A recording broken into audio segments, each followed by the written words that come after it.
Okay.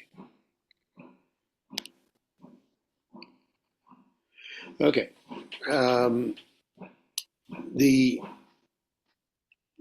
the Book of Bamidbar is a transition. It's of theme. The theme of Vayikra, as you remember, was what they call the holiness code. It had to do with kedusha. Remember, the center of Vayikra was Kedoshim Tiyu, and the first part has to do with the Kohanim and the Leviim and the Mishkan and the Karbanot, but it's all about the theme of the entire book with different subtopics is Kedusha. When we come to Bamidbar, we change themes entirely. In Bamidbar, the theme is the organization of the administration and leadership and the camp that's going to be traveling from Har Sinai towards Canaan. Now, you have to keep in mind, I think I mentioned this when we talked about Vayikra, that the entire book of Vayikra takes 1 month in terms of time, and the Bnei Israel are still at Har Sinai. They have not moved from Har Sinai, right? Because remember the end of Vayikra, the last two words of Vayikra was Bahar Sinai, and the last parsha is Bahar. In other words, the whole book of Vayikra took place before they went anywhere. They were on Har Sinai. And they haven't moved yet either. In the beginning of Bamidbar, they're going to move in another few weeks. In Bahalotcha is when the first time is that the camp is going to move. So now we're talking in these first parsha of Bamidbar, we're talking about the organization of the camp, the organization of the people, and the organization of the camp itself in readiness to actually move from Har Sinai. So now it starts out with a census. As you've noticed, if you went to shul and heard the laning, the book is basically a census. And in fact, the book of Bamidbar in the Hebrew designation of books, not the Greek one that we use in English. We call it numbers, but in Hebrew they call it Sefer HaPikudim, which is the Sefer of census taking, and because that's how it starts, and that's where the focus is of the whole Parsha of Bamidbar. So the first question we have is, what's the purpose of opening this book with a census? Now, why is that a question? Because does anybody remember when the last census was? This is not the first census. When was the first census? You have to remember way back. Somewhere in Shemos. Yeah, in Shemos, and remember the parsha of Machatzit HaShekel. Right. Remember, everybody had to give Machatzit HaShekel for the Mishkan. Then that was the first numbering. It's every family, every head of household of a family had to give Machatzit HaShekel, and so number one, it collected the shkalim, and that was given to the building of the Mishkan and the running of the Mishkan, but it served as a census. And then they knew how many people were there because every family had to give Machatzit HaShekel. Okay, so this census is only 1 month after that, because remember, the whole book of Vayikra is 1 month, and this ends. This was in Shemot at Har Sinai. So just a month ago at Har Sinai, and we have the date. This is the second month of the second year, okay, in which they are still at Har Sinai. So in terms of just counting, we've counted already. So that can't be the purpose of this census. So we can say, well, maybe this is a census for military service, because that's what it seems as from the first psukim. Problem is, the Levim were also counted, and they didn't serve as in the military. So why count the Levim if the whole purpose is only the first half of everybody else? All the other tribes, 20 years and older, had to be part of the military service. So it can't be that either. There's got to be a deeper meaning or a more significant meaning of the counting at this point of view. And this is what Hirsch is going to attack. He's going to say, well, his method of analysis of the text is to take a look at the text and see what the words are, and the words will give us an idea of the best idea of the intent of what the parsha is teaching. So here's the opening verses. Take a census of the whole community by families, by clans. The clan is a tribe, the Shvatim. Every man by name, by head count. You and Aaron are to count according to their divisions all the men who are 20 years and older, who are able to serve in the nation, and because of their age and because of the word in Hebrew, tzava, and then we were assuming that this is talking about serving in the military. So the Hebrew is where he's not looking at what we just said, which is an English translation. He's looking at the Hebrew and asking what each phrase of the Hebrew is teaching us. So the first phrase we're going to look at is Se'u et Rosh, which is translated as a census, but that's not literally what it means. Se'u et Rosh means lift the head. So why is it using that phrase instead of using the word lispor, to count, or lifkod? Second, call adat b'nei Israel.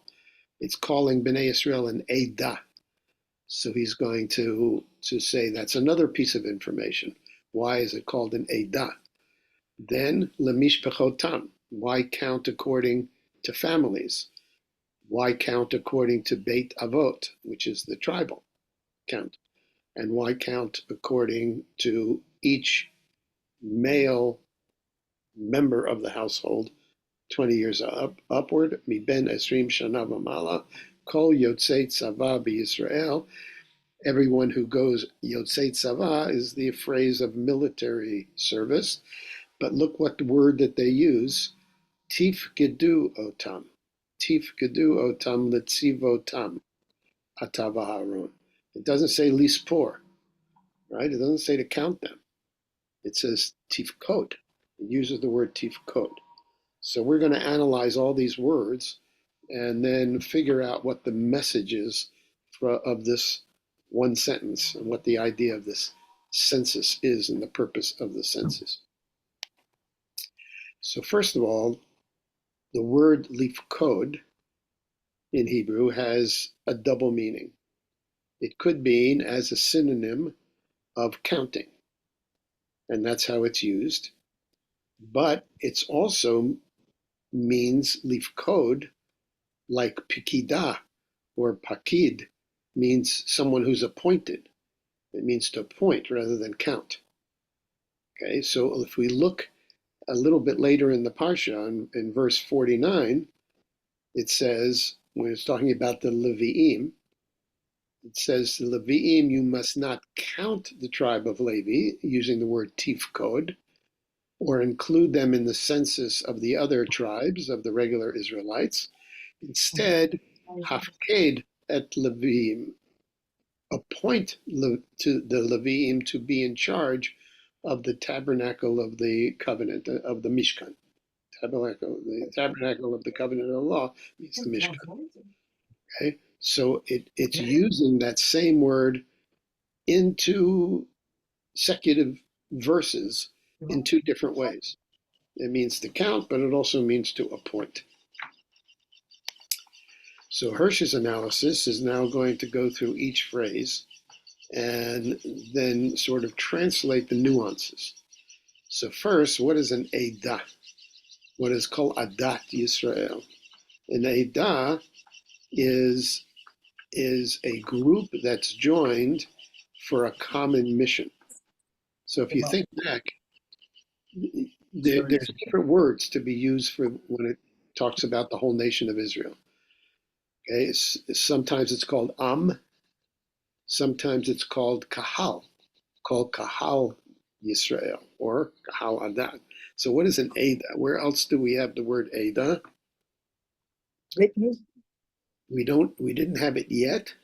We're going to have it in a few parshiot later of the of Parsha Shalach when we're talking about the ten scouts who came back with Witnesses. a bad report. They're called an Ada.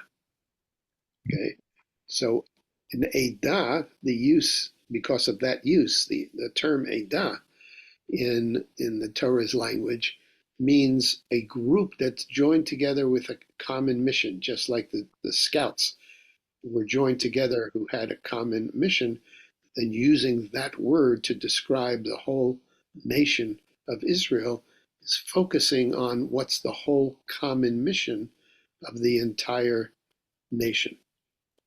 And so the purpose of the census is really to take a census of the entire nation and entrust them, tifkod, to entrust them with a common mission.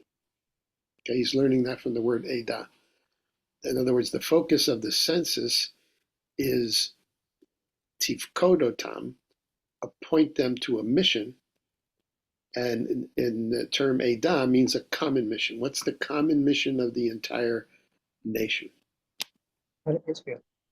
Okay, so now he's going to go by how to characterize the people. So he's doing it by three. The pasuk is doing it by three ways. It's not saying, it's not like, the old time census takers. I don't know if you, I know when I looked up when my grandparents came to America in 1903 or something like that, to New York, like, all of these immigrants, there were census takers in New York, and New York took a census every, I think, 9 years or 7 years or something. And a census taker would go to a house and would write down the name, would write down the profession of the head of household and how many people are in a household. And that you can get online. In other words, I looked, they were in Brooklyn, and you can look up online the census of Brooklyn in 1911 or 1913, which is closest to when they came. And lo and behold, they appear, their name appears there. So, but a census typically is taken by somebody coming to your door, as it were, and asking how many people are there and wanting to know the profession of the person. Okay. So here we have something different. Here we're asking first lemishpechotam. We're identifying in the data for the census is by family, an identified Jewish household. Where did we have mishpechotam that was important previously? Where the there was a ritual that was done lemishpechotam. Remember, it was the Korban Pesach. Remember the night before Yeah. they left, right? You take this lamb and you put the blood on the doorpost of your tent, and then you roast the lamb and you have to eat it lemishpechotam, by family. And if there's too much meat for one family, you can invite other families, but the identified unit, because remember they identified themselves as an Israelite family by putting the blood on the doorpost. And later on in Nach, there's an implication that there were thousands of families who didn't do that and didn't identify themselves and didn't come out in the Yetziat Mitzrayim. But Lemishpachotam are referring to family units who identify them as a Jewish household. Then by clans, by tribes. Now also, where are tribes important in terms of identity? Where did we have tribal identity? When we're arranging where we're going to be, the placement. Where before, previously, back in the book of Breshit, Oh, we know how many families went into Mitzrayim. right? But we had a characteristic. Where were the families? Where were the tribes characterized in the book of From the Breshit? brothers No. and from when Yaakov Yes. is Correct. dying and he talks to them. Correct. When Yaakov is blessing all of the children, all of his children, he describes each one in terms of their tribal disposition. And then he has to choose who's going to be the political leader, who is going to be the spiritual leader. That's a whole story. But in effect, Yaakov describes the disposition of each tribe, what their strengths are, what their weaknesses are, and that becomes the character of each tribe.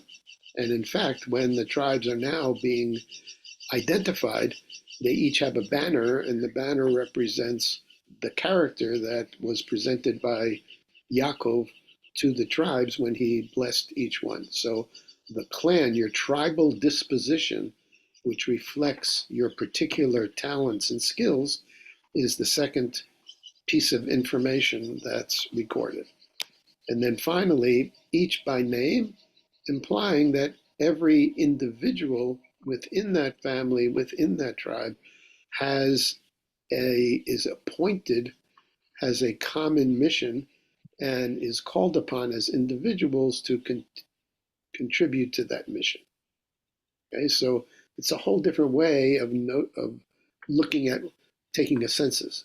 Here, it's very personal, and it's about how this unit contributes to the overall mission, to the Eidah, the how they're entrusted to a position of contributing to the communal mission.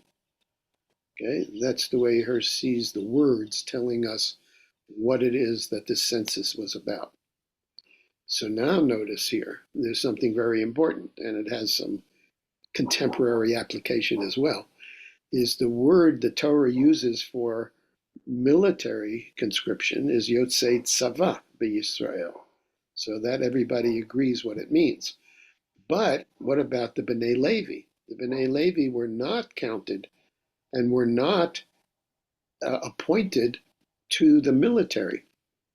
But, and this is what's interesting, is the word tzava is used to describe them as well. So in a few psukim later, it says, B'nai Levi lemishpachotam leveit avotam miben shloshim shana v'mala, from 30 to 50, shall come kol ba letzava la'asot melacha ba'oel moed. They also are considered tzava. They also are considered obligated to contribute to the mission, but they have a particular mission, la'asot melacha ba'oel moed, to take care of the Ohel Moed and all its responsibilities, which we'll talk about in a moment. But the point is that the word Sava does not mean exclusively military service, but the better translation of it is the way we use it now as national service. And the national service can be either military or serving the nation in another way. And the reason I say contemporary application is because if a subgroup, referring to the Haredi subgroup, feels that they don't have a responsibility to contribute to the national mission, that's problematic. If they say, oh, but all we have to do is sit and learn, that's not what the Torah says. The Torah says, la'asot melacha. They have to actually do something, do service that contributes to the national well-being. Again, they can argue, well, we are. We're learning, and learning contributes to national well-being, but the rest of the country does not feel that way. The rest of the country said, no, you have to actually do something besides sitting there and discussing the Gemara in order to contribute to the nation. That's what the debate is going on. But from the Torah itself, from the use of the same word, tzava, to mean military, and tzava to be national service, Both of them mean to contribute to the Adat B'nai Israel, to the national mission of the Jewish people. Okay, so now let's go back to the odd verb that's used to take the census. Se'u et rosh, legul golotam. It's lift the head of the Israelites to take a head count. What do you think that why that expression? What is that? Why doesn't it just say lispor or tifkod like it does in other psukim?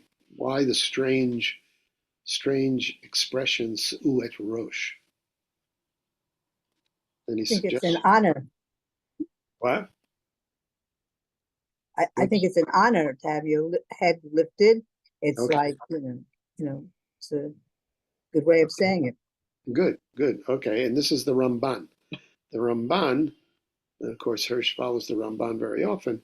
The Ramban says that particular expression, it has a purpose. It's God instructed Moshe to count them in a manner that would confer honor and status on each of them individually. One should not say to the head of the household, how many people are in your family? That's what the census people, in America did when they knocked on the door. How many people are in your family? Here, in the Jewish way of taking a census, you don't do that, but rather everybody in the family comes out of the tent and they all pass before you with the honor due them. In other words, every child at every age, every member of the household passes in front of Moshe and Aaron, and Se'u et Rosh. They sort of look them in the eye. They give them honor as individuals, and that's the way that God wanted Aaron and Moshe and his helpers to count the Bnei Israel, to see each one as an individual and have them sort of look at them, lift their heads. Don't consider them just numbers. Of course, this word lifkod has meanings of taking an interest in somebody. Yes, Hashem pakadit Sarah. correct. The Almighty remembered or took an interest or visited. So Right, it has this special meaning of like you said, taking a note of the individual.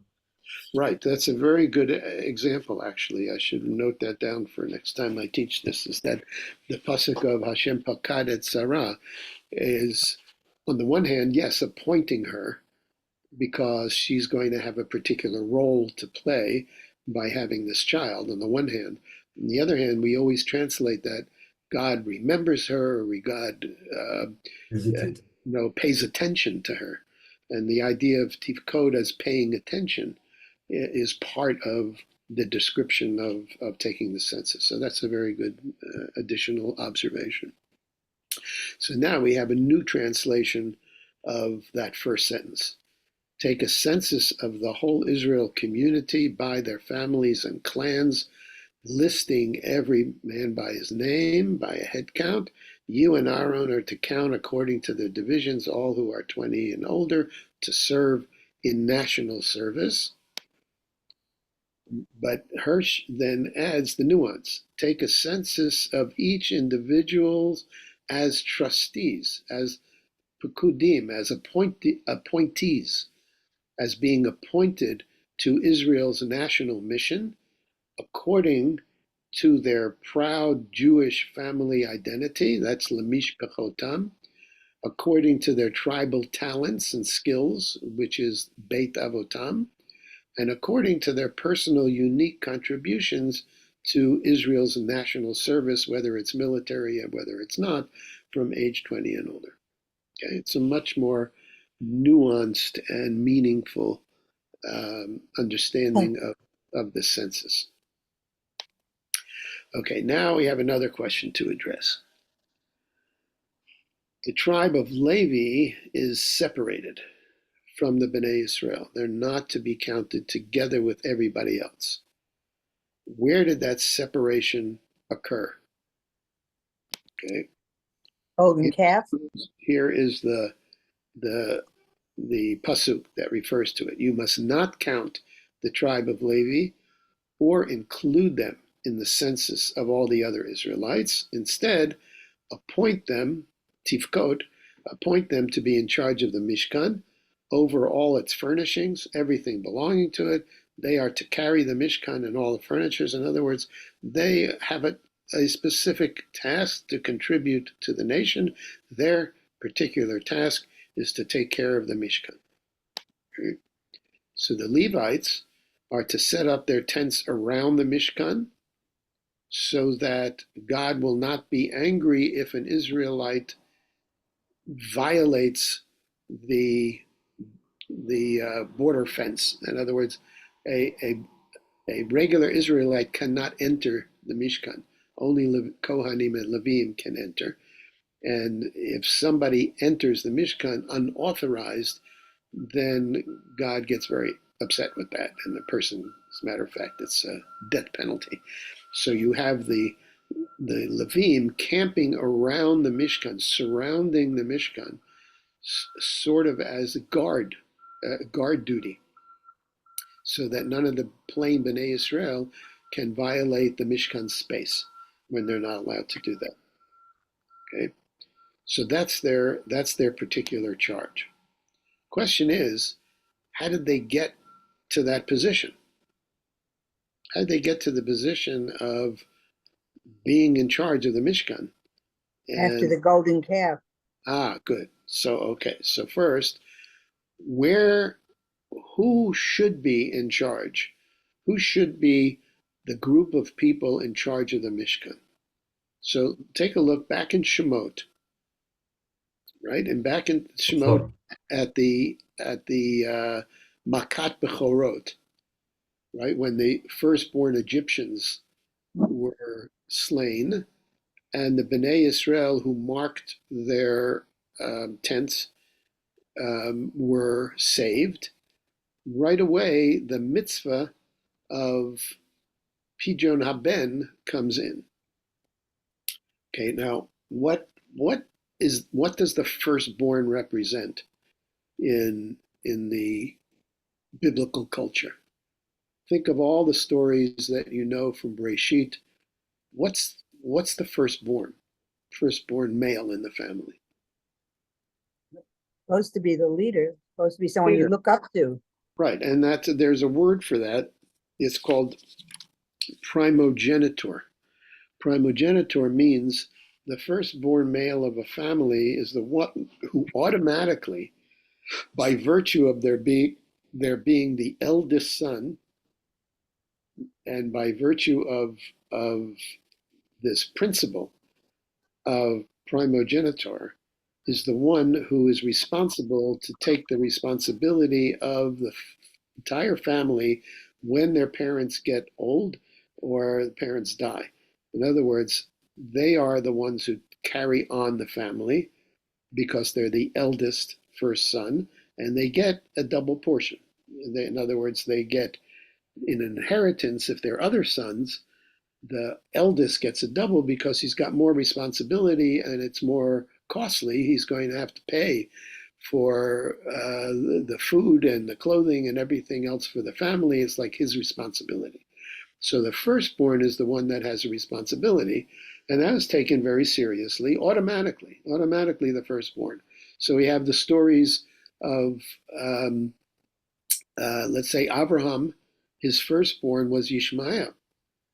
Then God says, no, but he's not the one I'm choosing. And what was Abraham's reaction? It was, that's not fair. He's my firstborn. He's the one who has the automatic right to be my heir. And Sarah says, no, he's not going to be the one. It's going to be Yitzchak. And God says she's right. And despite the fact that you have a right to say that Yishmael is the one who should inherit you and be the heir to the next generation, it's not so. He's being replaced by Yitzchak, by my order, by God's order. When it gets to Yaakov and his sons, he is ready to give the rights of the firstborn to Esav, because Esav is the oldest, and by virtue of primogenitor. He's the one who gets the double portion, and he's the one who takes over the family. Okay, now here God doesn't intervene, but Rivka does. And Rivka says, no, he's not the one that's really qualified for this responsibility. And we know by reading about Esav why he really disqualified himself by who he married and his disinterest in the Bechorah.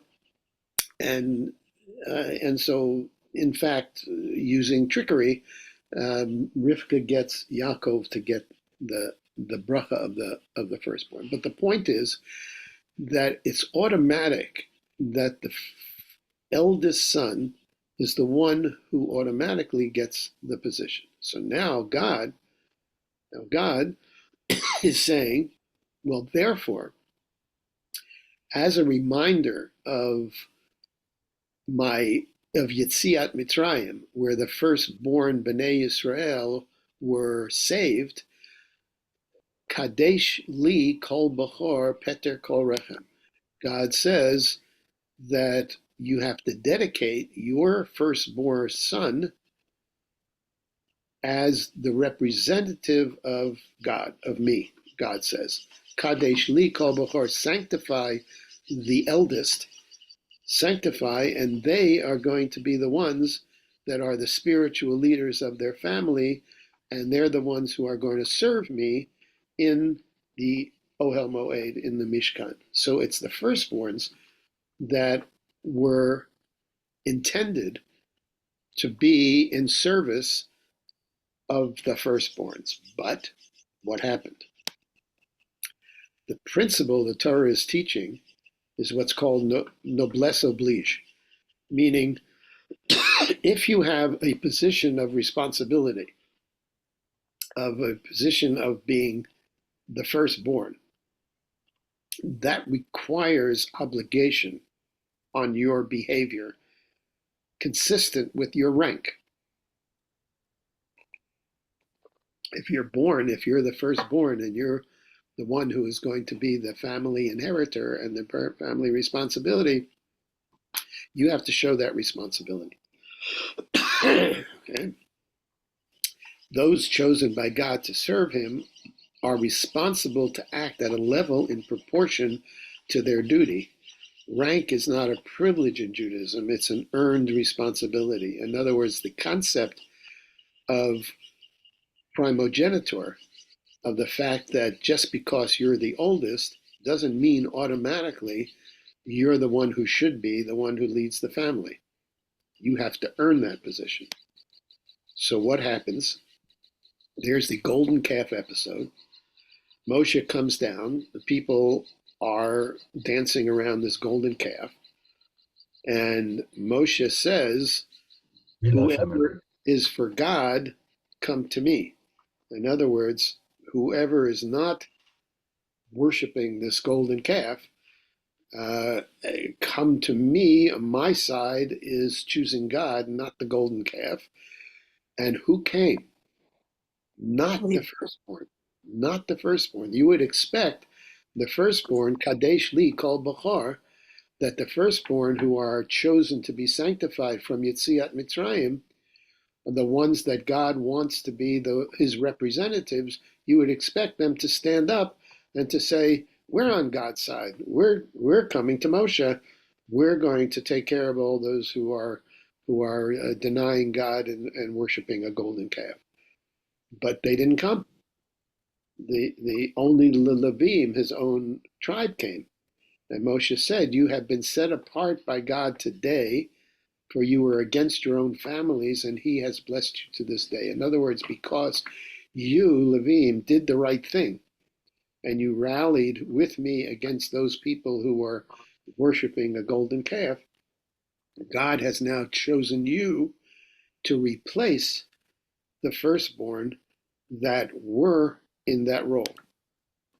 So God says to Moshe in chapter 3 of Bamidbar, I have taken the Levim from among the Israelites in place of the firstborn male offspring of every Israelite woman. The Levites are mine because all the firstborn are mine. Remember, Kadesh Kadesh li kol bachar, so I have the right to replace them because they haven't lived up to their responsibility, and the Levites did live up to their responsibility by coming to Moshe's aid when he asked, when I struck down all the firstborn in Egypt, I set apart for myself every firstborn in Israel, whether human or animal, they are mine. And then God says, so I have the right to replace them. And they are no longer to be in service, which is why we have Pidyon Haben, which is why the firstborn is not to serve in the Mishkan, but they are to be replaced by the Kohen by the ceremony of Pidyon Haben. And this is all biblical. This was not rabbinic additions. This is what the Torah says. So that's where the Levim came from. That's why they were pulled out of the rest of the tribes to have a specific responsibility to represent God in the Mishkan. Now, Hirsch points out a very interesting contradiction. In the first point in chapter 3:15, it says, count the Levites by the families and clans, count every male who is 1 month or more. But then in the next chapter, it says, count all the men from 30 to 50 years when they come to serve in the work of the Ohel Moed. So which is it? You're counting them from a month, or you're counting them from 30? Okay, so that's a contradiction in the psukim. So how does Hirsch handle that? So he says, aside from the task in the Mishkan of transporting all the structure and their role as guardians, as guards around the Mishkan, that's when you count all the men from 30 to 50. In other words, they have to be strong in order to carry all the stuff. Remember, carrying all the stuff is very, very, very heavy. And they also have to be strong as guardians, as protectors of the Mishkan. Remember Pinchas. Pinchas was one of these guards. He had a javelin. That's what he used later on in the story of the Benot Midian. So they are guardians and they are haulers of furniture. So there they have to be 30 to 50, but they have an additional responsibility. They also have to be teachers. Where do we get that from? If you look at Moshe's blessing of the Levim at the end of the Torah, before he dies, he also characterizes the tribes and what their tasks are. And when he comes to Levi, the pasuk for Levi is Yoru mishpatecha liYaakov v'toratcha liYisrael. You, Levi, are to be teachers of civil law. In other words, you are to be part of the community of justices and civil law, and to teach the Torah, to teach the Torah to people. And in Divrei Hayamim, when it characterized the traditional tasks of the Levim, Divrei Hayamim is the last book of the whole Tanakh, so it tells us how all these things evolved. So in the time of the Beit HaMikdash, the Levim were gatekeepers, they were treasurers, they were musicians, they were composers, they were singers, they were judges, and they were teachers. They were all of these, even when there was a Mikdash that didn't have to be transported, but they had all these other responsibilities and characteristics. So these pieces of evidence focus on Levi's role as teachers, spiritual guides, and disseminators of Torah, and therefore, says Hirsch, they're counted officially at 1 month of age. That's when the human viability, in other words, if a baby lasted 30 days, most likely it'll be alive. If many died within just the first month. But if they reach 30 days, it's considered to be viable. And from the very beginning, their education and their development towards their tasks as teachers and spiritual communal leaders began from very early childhood. So that was an educational counting. So they have two roles. One was the physical role, and that's from 30 to 50, and the second was from from the time that they were born on. In other words, they were to be educated all the way through their youth, through their young adulthood, to their other tasks that And I ask the question, was it always a focus on the male? Was there ever, like the focus for education for the girls? Or we know no, that there are women in the Torah that came right. out There were as leaders and all. But where did correct. that start? There wasn't any in the biblical system. There wasn't any education of women, and the women didn't serve communal purposes. They did, for example, when they were building the Mishkan, women volunteered to do the weaving of the curtains and to do a lot of the artistic stuff, but they volunteered to do that. In other words, they were not trained to do that. I mean, they knew how to weave, obviously, but the Torah didn't demand that they do that. The Torah demanded that other things be done, and only the men and heads of household were responsible to do that. You started And then, and then I, counting from 20 on because that's assuming that they were married and they were parents at that stage. I hear that now women, mothers work with their children in teaching Torah when they're Absolutely. very young, that it becomes their Absolutely. responsibility also to teach. Oh, absolutely, absolutely. And that, the Torah didn't say they couldn't, but in the biblical era, So it uh, moved on. they were not given communal responsibilities. Okay, so now we go to the last thing in the parsha, which is fascinating from Hirsch's point of view, and that is the structure of the camp. The camp represented the entire society. It represented what Am Yisrael is. And the way it was constructed, Hirsch said, teaches us a lot about the ideal structure of a society by the way it was organized. And from my study, I think he's the only one who does this kind of analysis, and it's fascinating. It's amazing. So here, let's take a look at the structure of the camp. The the Levim, you remember, are encamped around the Ohel Moed, and then since the camp is structured as a square, and so if there are 12 tribes, there's going to be three on each side to make 12. Okay, so let's look at the structure. First of all, I put an arrow just to show the front. It doesn't, the direction changed depending on where they are, but the major direction was east because they were going from Egypt to Canaan, and so it was an eastern direction. But it could be, the direction may change depending on where they were traveling and where the journey was that they're supposed to be. So let's assume that the camp was structured in the direction of the east being the direction that it was moving. In most cases, it was moving eastward.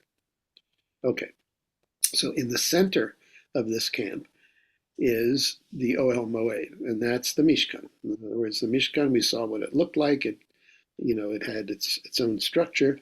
It wasn't square like I presented it. It was rectangular, but this is only figurative.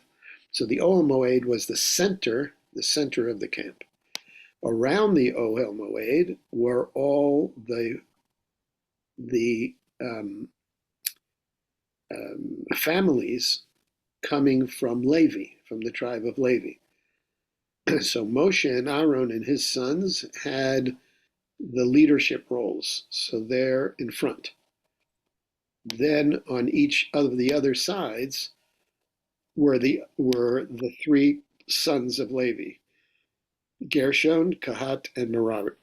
Each one had their own responsibilities. Each one had their own tasks, and the Torah tells each family what their tasks are. They were all different, but they camped. Their tents camped around, they encircled the Ohel Moed because remember they're serving also as guardians, so that nobody goes No unauthorized person goes into the Ohel Moed. So they are encircling the Ohel Moed. And now we have the four sides. How are the four sides set up? So the east, which is the front, makes sense. It's going to be representing the three tribes that express national leadership. So now this is all based, by the way, on Yaakov. Remember, Yaakov is the one who described the dispositions of all the sons, and it was like a prophetic description. And Moshe uses the very similar descriptions that Yaakov did when he blesses the people at the end of his life. So these are the characteristics, the inherent characteristics of each tribe. So Judah was the tribe of political leadership chosen by Yaakov. And we look at his bracha is your brothers will praise you, your hand will be on the neck of your enemies. In other words, you're going to be in charge of the protection of the society. And your father's sons will bow down to you. In other words, all the rest of the tribes will be in your service. The scepter will not depart from Judah. In other words, you will be the leader, nor the ruler's staff from between your feet. You're going to be the political leader of the Jewish people. Then Yisachar is adding another element to the core of the society, leadership, and that's agriculture and science. Where does he get that from? Because Yisachar is described as the one who is connected to the land, is the most connected to the land, his resting place, and how pleasant is his land. He will bend his shoulder to the burden. In other words, he is the farmer. His tribe are the leadership of farming. And you remember the whole Bnei Israel, the whole society that goes into Canaan are all agricultural societies. They're all agrarian. And Yisachar is the leadership of the agrarian societies and has the ability to learn farming. That's the science. Agriculture and farming are his contributions, which is a core contribution to the character, to the needs of a nation. And the third element that's needed in the nation is Zvulun, and Zvulun will live by the seashore and become a haven for ships. That Zvulun is the one who represents commerce, because all the international commerce that's from the Mediterranean Sea comes to Zvulun's territory, which is on the shore of the Mediterranean. So he's in charge with international commerce and with literature, because by being the core of the the place where the port is, where all the boats from foreign nations come in, you learn different languages, you learn different customs, you learn different business practices. So the literature, the commercial literature and the commerce is Zvulun's contribution to the nation. So on top, in terms of the the the elite of the leadership of a society includes all three things. In the center is Judah, political leadership, and he's flanked on both sides by commerce and by agriculture. Okay. Next, and a society has to have a military force. So on the right side, which is the south in this case, you have Ruvain. Now Ruvain is the firstborn. He's described by Yaakov as his firstborn and the first sign of my strength, excelling in honor and excelling in power. In other words, Reuven had the ability of commanding leadership. Now, he was not chosen to be the leader because of his poor judgment in terms of his relationship with his father and what he did and all that. So he's not the leader of the camp. That's Yehuda. But he is the military leader because he has the ability of following directions and doing what needs to be done. He's joined by two other military tribes. The other is Shimon, and we know that he is the courageous soldier from the story of Shimon and Levi that went into Shechem and by force freed their daughter, freed the hostage, as it was, but also slew everybody. And so Yaakov didn't choose them as leaders because he didn't want the ideal society to be led by military might. And so he scattered them around, but Shimon was a the tribe was a tribe of courageous soldiers. So they're included in the military forces. And then the third tribe is the commando units. These are the elite units that, the ones, for example, that save the hostages. God will, according to his description by Yaakov, God will be attacked by a band of raiders, in other words, by terrorist groups, but he will attack them at their heels. In other words, they are the commando units who are going to then attack those who attack them.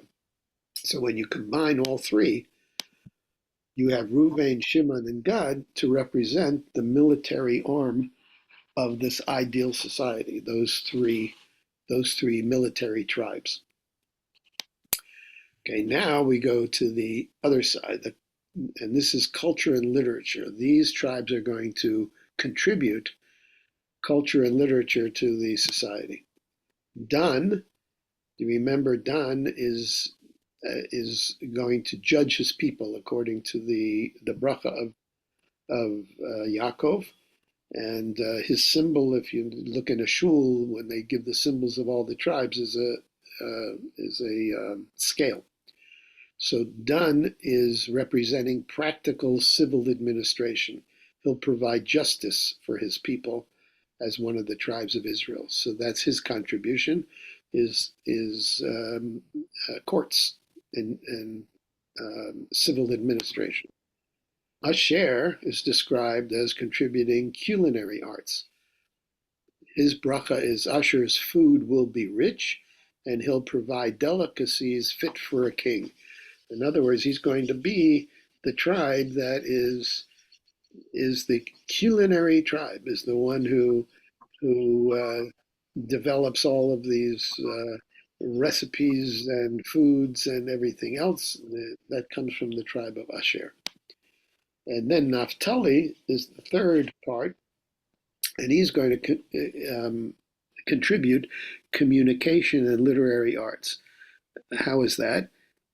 He is described as a doe set free. In other words, he is somebody who runs quickly. And remember, communication was by runners in those days. And he utters beautiful words, so he is literary.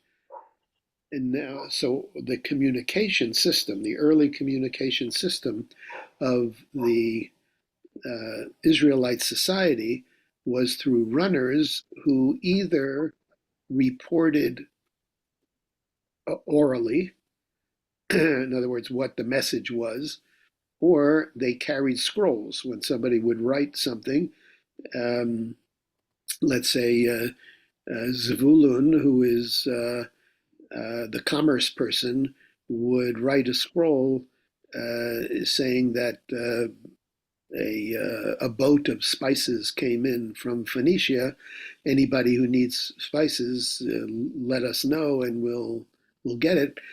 That message was carried by Naphtali to the other tribes, either in writing or verbally. So Naphtali is considered the communications tribe, and in fact, the early symbol of the post office in Israel was a doe, was Naphtali, presumably representing the communication system. We know that didn't go very well, but in any case, that was the original. Changed to a tortoise. Right. And so that's on the left side. So now you have civil and legal administration, culinary arts, communication and literary. All this taken from the description of the tribes. And then finally, on the North. taking up the rear, are the two tribes of Yosef, of Menashe and Ephraim. And if you remember, in the brachot of Yaakov to Yosef, Yosef is the real one who is going to be the spiritual leader of the people, not the political one. That's going to be Yehuda, but he's going to be the spiritual. And we remember that event of bringing his two sons, Menashe and Ephraim, in front of Yaakov, and Yaakov blessing Menashe first and Ephraim. He's passing on the spiritual mission of Abraham and Yitzhak and Yaakov to Menashe and Ephraim. So they're the spiritual support of the entire nation. And then the final one is Binyamin, who is a rear line defense. You remember the story of Amalek attacking the rear, which is the most vulnerable part of a tribal organization. And so you have to have rear line defense. And Binyamin is described as a ravenous wolf. In the morning, he devours his prey. In the evening, he divides the plunder. In other words, he is the one who protects, who is the rear line defense of the nation, taking up the rear. While the military is on the right side of him and goes to the front, he is taking up the rear. So then he is added, that is, these three are added to the bottom. Menashe and Ephraim, the spiritual leadership, and Binyamin, the real line defense. And so what Hirsch says, that when we put it all together, it's the Torah is telling us by the way that they organize the camp what the characteristics are of an ideal society, which is fascinating. And in fact, that's really what it is. It's political, it's agriculture, it's commerce. That's going to be the key core of what keeps the society functioning, the economic and political leadership. And then you're going to have courts, and you're going to have other kinds of literature and arts that contribute. And you're going to have a military wing, and you're going to have a spiritual leadership, and you put them all together, that's the ideal society. So that's Hirsch's contribution to what seems like a meaningless description in the whole Parsha. Why do we need to know any of this? And this is his reasoning. So that's the story of the Parsha of Bamidbar. And now, you can go back and read it, as fascinating as it is. Next week, I think we also should meet, because Parshas Naso is Birkat Kohanim, which I think is a very important thing for us to study. Maybe we'll do that next Sunday. In any case, I'm wishing everybody a Chag Sameach, and keep learning. And celebrate the holiday of Matan Torah. Take care. Thank you for the learning review.